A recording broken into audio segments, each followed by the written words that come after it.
Okay, welcome back, Warrior. We are reading Exodus chapter 35 today, and I don't really want to talk about how we need to read 25 chapters this week. It feels really overwhelming, and I'm really hoping next week is like 2 chapters to help me, catch up or whatever. So, some definitions we're going to need are tabernacle literally means place of dwelling and was so called in the belief that God literally lived within its sacred confines. When Israel camped, the tabernacle was set up in the precise center of the camp, symbolizing the idea that God was to be the center of his people's lives, which if we do not have God at the center of our lives, we will not be successful in life. So let's just throw that out there. Okay, and then other definitions. Leviticus served as a handbook. Oh, we're not reading Leviticus yet. So, okay. So chapter 35 is about offerings for the tabernacle. Okay, and then we are going to be talking about Israel is admonished to observe the Sabbath.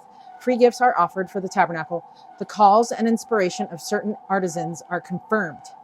Okay, so I currently have the stuff to get the font bigger on my app. But at the same time, I'm like, if I make it bigger, it just seems longer to scroll.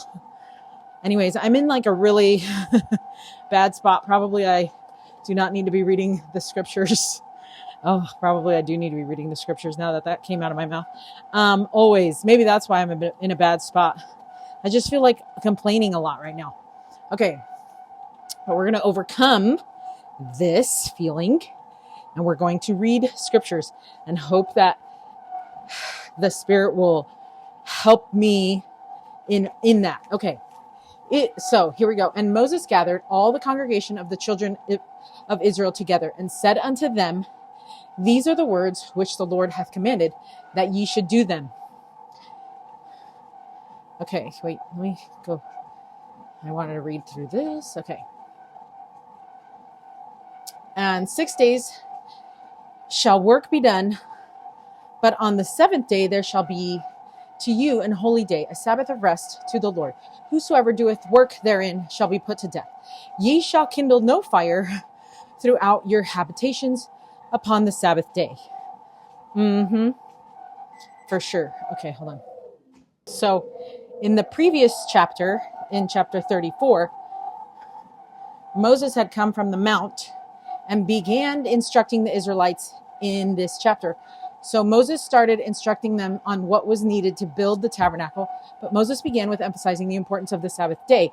The Sabbath must be kept even if they were doing work on the tabernacle.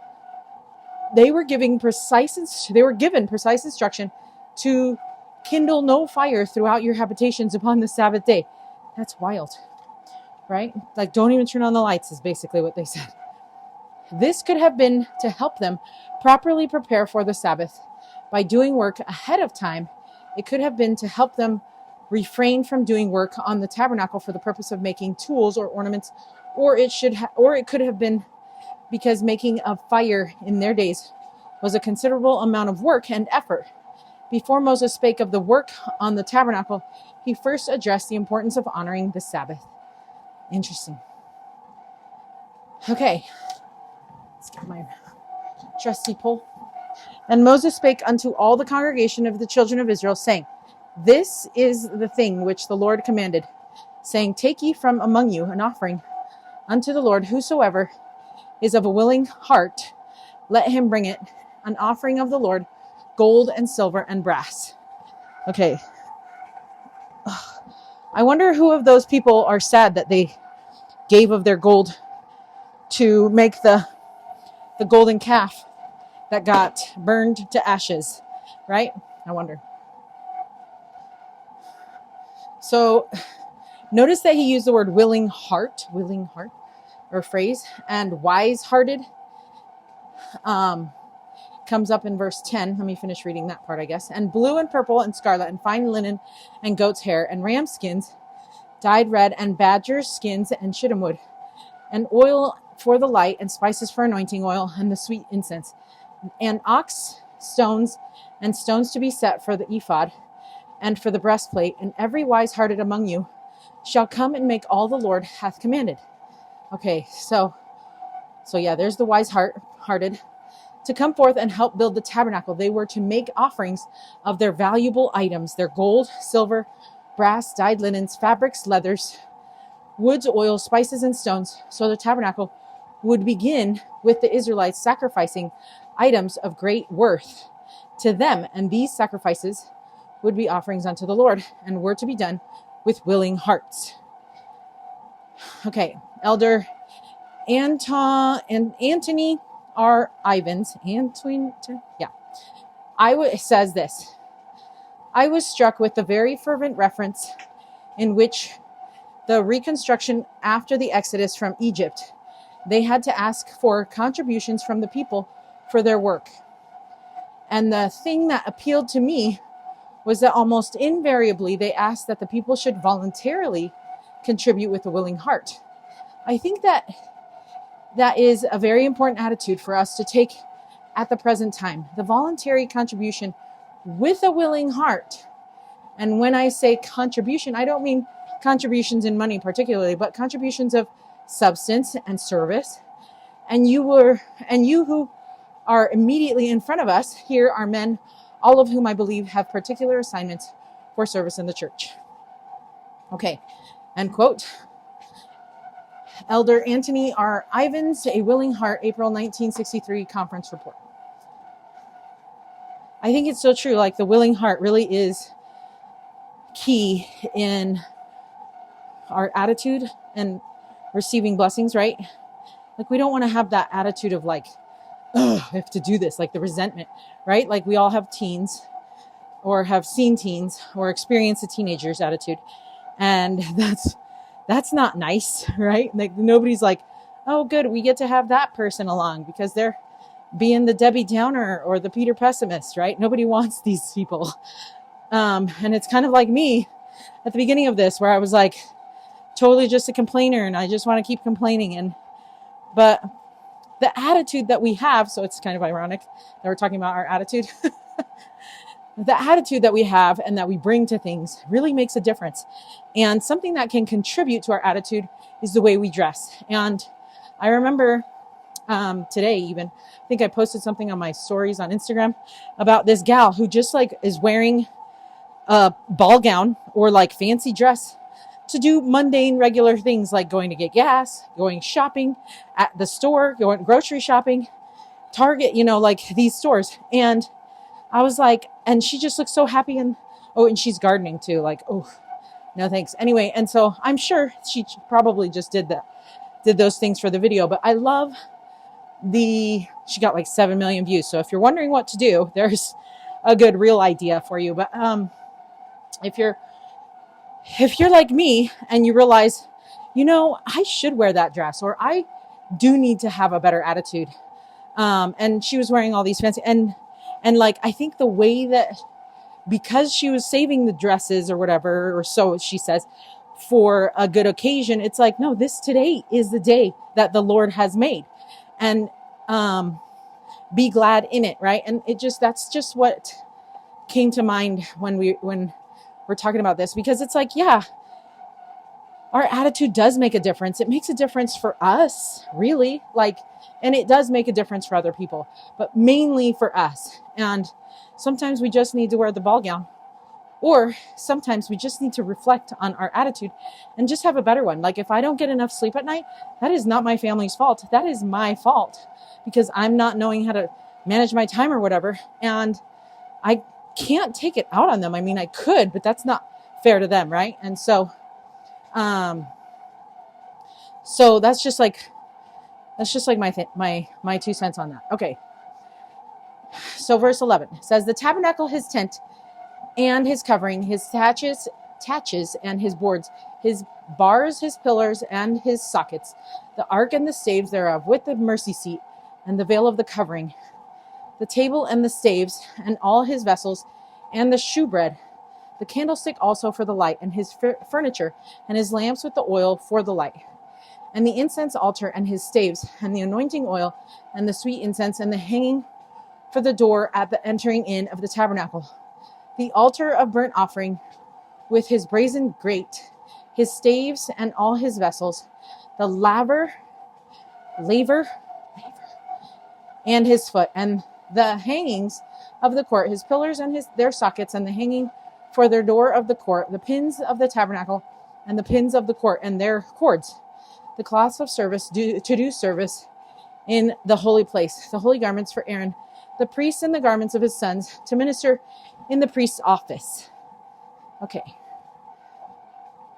So they wanted these wise-hearted people to come and build the tabernacle, and Moses listed items that would need to be built. So from the mercy seat to the pins, men and women needed to bring forth their skills, and together they would build the tabernacle. And now men and women come together to build temples of the Lord. And it's so cool to see different artists that are able to contribute to the temple, like designers and things like that, because it seems that who is it? It seems that like there's a local stained glass company here, and they were able to the church was able to hire them to create the stained glass for the Linden Temple. And I'm just like so grateful for that, because it's like local resources, right? And like local artists that are able to contribute. And then there's tons of paintings that artists contribute to the temple. And like, I don't know, somebody said like 3 originals and like other like duplicate ones that artists that they've purchased from artists. And I think it's so cool.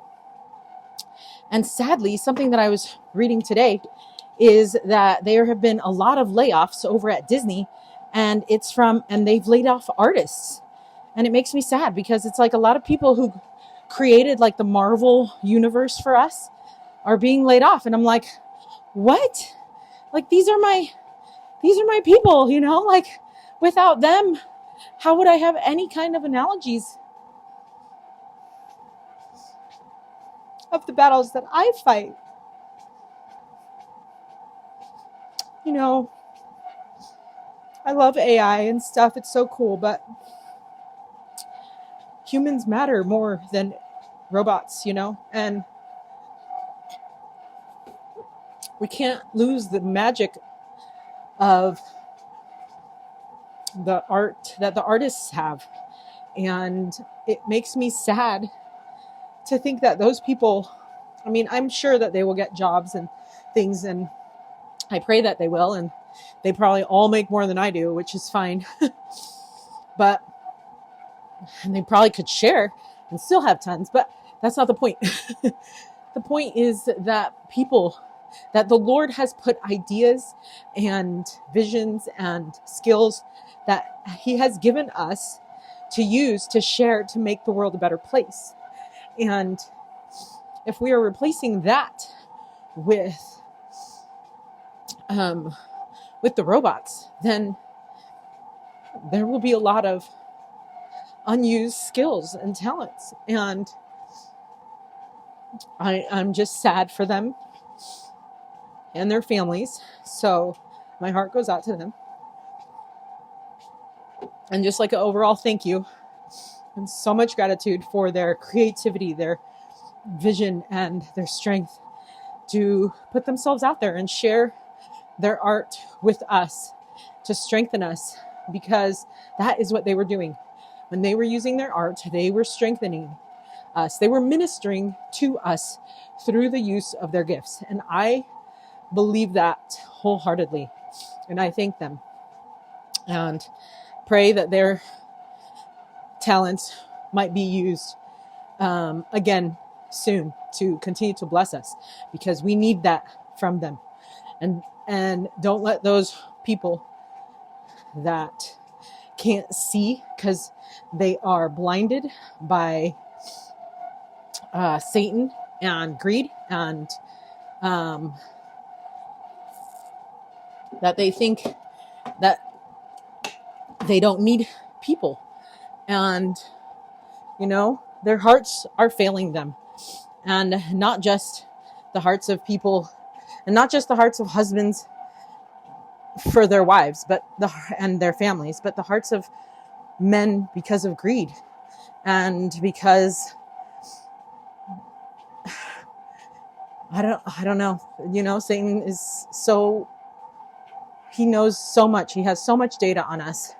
And so he knows what to do. So anyway, he knows how to cause us pain or annoyance, but we can rise above our demons. And I know that we will rise up, and it'll be even better than before. And I wish them the best, more success than they had previously, because they deserve that. And anyway, so verse 20, and all the congregation, why am I so emotional about that? Okay, had to regain some composure. Also, hold on. I am so grateful for the artists who have shared their talent, and it takes courage to put your art out there, and they did that. And because of that, our world is a better place. Because of that, I'm a better person. And it is wrong for us to abuse those things through the use of AI, to abuse the people's talents through the use of AI. So anyways, let's keep reading Exodus.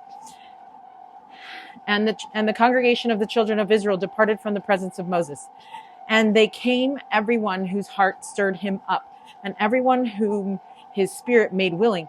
And they brought the Lord's offering to the work of the tabernacle of the congregation, and for all his service, and for the holy garments. See, like, people were coming together. That's the point of doing stuff, is for people to come together. Not so that we can be isolated to get more views or get more money and do nothing, Anyways, I'm just going to be going off on a rant all the time here. But let's continue, or else this is going to be going really slow. Okay. And they came, both men and women, as many as were willing-hearted, and brought bracelets and earrings and rings and tablets, all jewels of gold, and every man that offered an offering of gold unto the Lord. Okay, sometimes you have to help your daughter and doing stuff, and then you are coming back like way later. Okay, here we go. So we have the gold to the Lord. Okay, and every man with whom was found blue and purple and scarlet and fine linen. Okay, I don't know why it stopped, but I read a bunch of stuff. Okay, I hate that the app does not just shut her down and not let me get phone calls, because it'll turn off my phone recording while I'm doing this. Oh, it's so frustrating. It's like, no, this is more important. I guess. I like people and everything, but I'm just saying, I'm trying to finish this first. Then I can talk to people. Okay. And every man, we read that. Okay. Everyone that did offer an offering of silver and brass brought the Lord's offering, and every man with whom was found should and would for any work of the service brought it. And all the women that were wise-hearted did spin with their hands, and brought that which they had spun, both of blue and of purple and of scarlet and of fine linen. And all the women whose heart stirred them up in wisdom spun goat's hair. And the rulers brought onyx stones, and stones to be set for the ephod and for the breastplate, and spice and oil for the light, and for the anointing oil, and for the sweet incense. The children of Israel brought a willing offering unto the Lord, every man and woman whose heart made them willing, to bring for all manner of work which the Lord had commanded to be made by the hand of Moses. Amazing. Okay, let's see. Okay, let's see. And did you read the verse? Did you hear the verse where it says, and all women that were wise-hearted did spin with their hands? Wise-hearted suggests that they had gained the skill necessary for this task. Their industrious hands that had previously been trained were now being used for this sacred work. Okay, so consider this quote by President Brigham Young. Notice how he calls the saints in the last days to improve their skills so our hands are worthy to help build Zion. Just as the Israelites in the wilderness were building the tabernacle, today we are Israelites who must build Zion. I read a story, and we can't quote me right now because I included it in the book, but now I'm so bad at quoting. Anyway, there's a story of women who were going through, great, now I have to really go back in my memory. It's basically women who learned how to sew and work on fashions of the day so that they would not become tortured. And something that they heard is that they were like, oh, if we have the skill of sewing, then we won't be tortured. And so then those women learned how to do stuff with their hands. They learned how to sew things so that when they asked them, like, do you have any skills? Do you know what to do? And they were like, yes, we sew. And they taught themselves how to sew, and they sewed so that it would save their lives.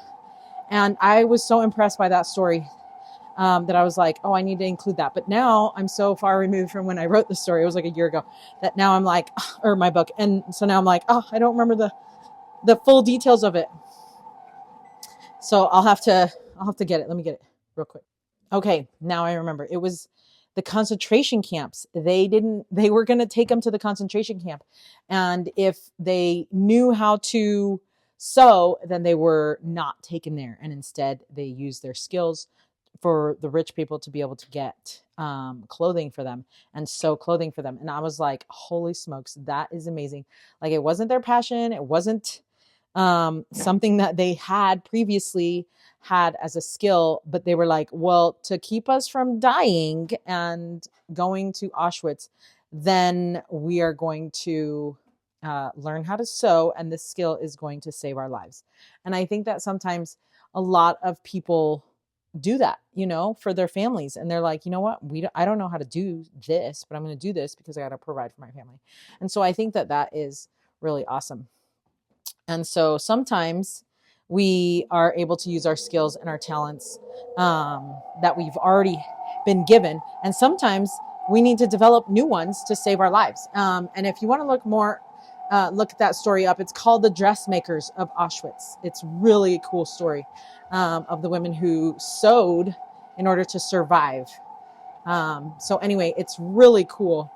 And it's actually a book that has been written. It's a true story. And I think it's by Lucy Adlington is what it says here, I think, anyway. Really, really cool story. Suggest you read it. Okay. So this is the quote that from Brigham Young. It says, were I residing in a gathering place where I knew I could remain for 2 years and had $50,000 to spare, don't we all? I would expend it in the best improvements I could and labor to improve until the last day of my remaining. The Lord is gathering his people, and this is a city for the saints. A great many here are satisfied with a log hut. Some act as though they expected to be driven, and others say, we will soon go back to the center stake of Zion, and this house will answer my purpose till then. Let every mechanic and every scientific man of all classes and occupations and every woman improve to the best of their ability, faithfully living their religion. And we shall be none too well qualified to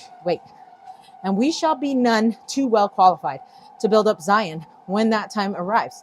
I never saw a stonemason who thoroughly understood his trade.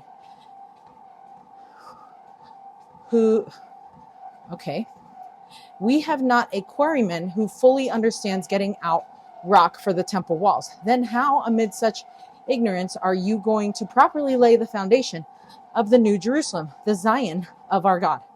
What do you know about building the great temple that is yet to be built, upon which the glory of God will rest by day and by night?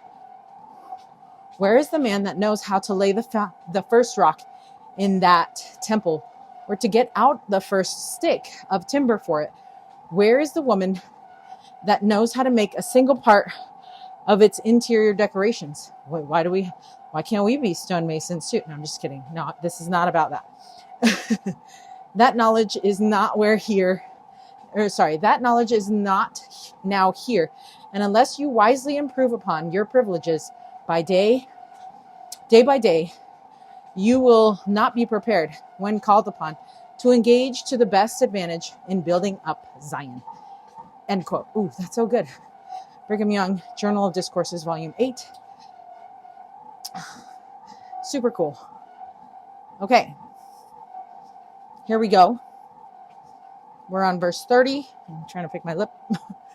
Don't do it. Okay. And Moses said unto the children of Israel, see, the Lord hath called by name Bezaleel, the son of Uri, the son of Hur, of the tribe of Judah. And he hath filled him with the Spirit of God, in wisdom and understanding, and in knowledge, and in all manner of workmanship, and to devise curious works, to work in gold, and in silver, and in brass, and in the cutting of stones to set them, and in carving of wood to make any manner of cutting work. And he hath put in his heart that he may teach both he and Aholiab. I'm just kidding. Oh my gosh. Aholiab. Listen, I am going to have the hardest time reading people's names in the temple, and it's going to be embarrassing. I need to prepare myself to apologize. I'm so sorry. Can you tell me how to pronounce this? That's what I'm going to do. I'm just going to be like, how do I pronounce this name? And then like at the beginning, and then that way we'll know, and we don't have to be so crazy. Okay. I would always sometimes, that's such a great phrase. No, I would sometimes ask or default to the sisters who were in the temple, because I was like, well, they know how to pronounce a bunch of names, right? No, we don't. Maybe like in a year after I've seen like every name, right? Like every name that I've pronounced. But first year is going to be me asking how to pronounce it. Second year might be me remembering what you said and how to pronounce it. Right? Okay. So anyway, so in the Linden Temple, by the way, that's what I was talking about. Okay. So, and Aholiab, the son of Ahisamach of the tribe of Dan.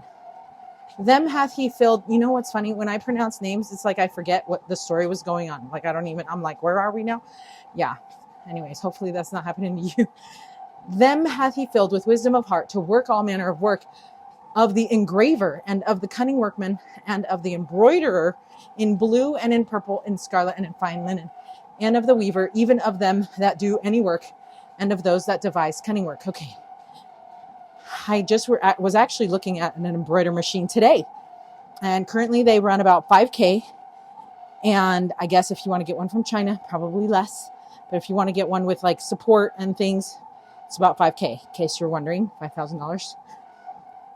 Okay. So curious works. Moses was upon the mount for 40 days and 40 nights. There he was instructed concerning the details of the tabernacle, or the portable temple, right? In Exodus 31, the Lord mentioned two Israelites, Bezaleel and Aholiab, who had been blessed and prepared with wisdom, understanding, and knowledge to do the work to build the temple. Okay, so like the architects, good job, buddies. I should say brethren. Here in verses 31 to 35, Moses is relaying to the children of Israel what he had learned from the Lord. Bezaleel and Aholiab had been given the spiritual gifts for the important work that was to happen at the moment in time. Also, how cool would it be that like out of a whole group of people, they're like, by the way, these two guys know what we're going to do. They know all the things, or at least like the basic of the things. Like that would just be really cool if the Lord's like, hey, you're going to want to go to this person. You're going to want to go to Linda because she does this. And I'm like totally honored, right?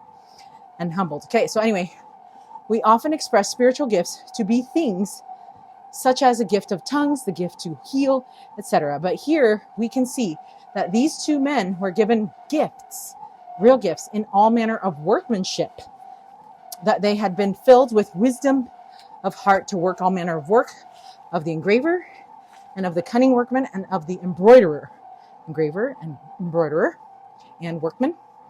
They were to be the master builders of the tabernacle. How cool is that? They were divinely appointed to this task and were given the gifts to be able to fulfill it.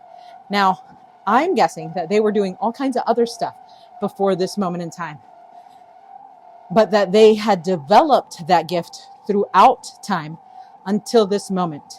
And then at this moment, they must be thinking, this is why we were given this talent, because the prophet would have said these things, right? Isn't that, there's that quote, and it's totally cliche or whatever, like it's nerdy, whatever you want to describe it. But the quote is, right now I can't remember. It's the, let me quote it. Hold on. Okay, so it's a Mark Twain quote, actually.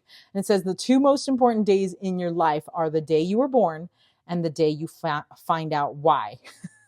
Now, I know it's not like all of your existence and all of your purpose, but it does kind of help to confirm things for you throughout.